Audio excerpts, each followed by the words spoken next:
How to fix ThinkPhone 25 screen dimming.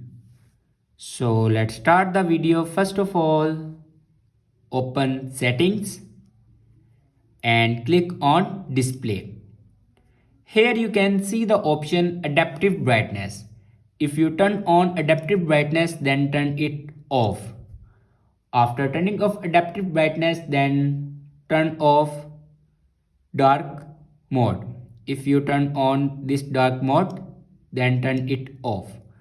After turning off dark mode, then go back to your home screen and restart your device. For restart your device, press and hold volume up button and power button at the same time. And then click on restart. After that, your problem will be fixed. I hope this video is helpful for you. Thanks for watching.